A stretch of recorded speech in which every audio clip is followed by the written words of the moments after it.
never been a man of many words. Ever since I've known him, he's very rarely shared his thoughts, weighed in with his opinion, or even opened up emotionally about anything. With one exception, trains.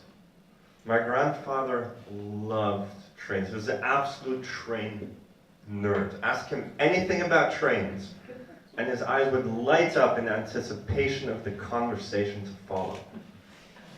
As a result, my family had to go on a lot of train trips. And not just the normal ICE from Berlin to Hanover type of trip, no. These were trips in historic trains pulled by these old, majestic steam locomotives. Going through Germany, going through Belgium, Switzerland, Austria, France, you name it.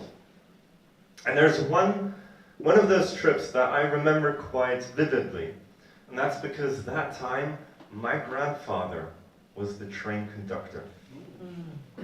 And I remember watching as the passengers start boarding the train, and I was eagerly awaiting that moment when all of them are in, and he finally takes that deep breath and blows that iconic conductor whistle.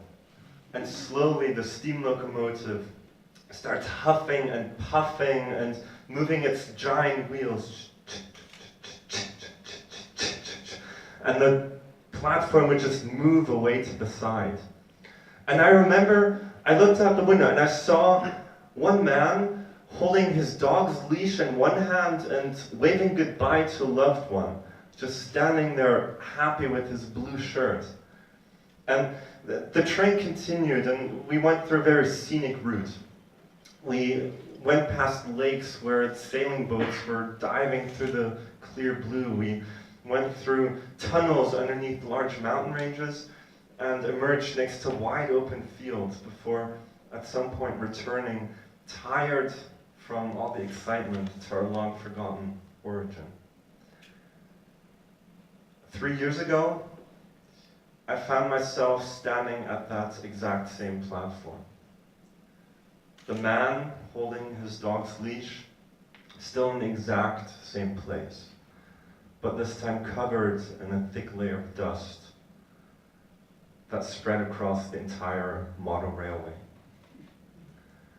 I was looking at a 20 square meter, chest-high model railway with dozens of carefully crafted houses, with hundreds of meters of railroad tracks, and underneath kilometers of thin, colorful wires. This was not just some man's hobby project. This was my grandfather's passion. This was his pride. This was 40 years of work. This was his legacy. But the steam engine hasn't run in several years. The of the wheels just barely recognizable in the rugged motion of my grandfather's wheelchair. The memories of that trip and all the other trips surely lost in the vacuum of his dementia. And there I stand, holding cable cutters and a screwdriver. It was time for the railroad to retire. It was time for that legacy to leave. And I can tell you one thing.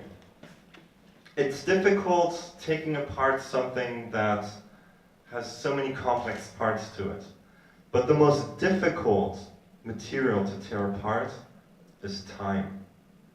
With every turn of the screwdriver, I rewound my grandfather's clock. With every cut of the wire, I undid parts of his life. Snap, an hour of craftsmanship gone.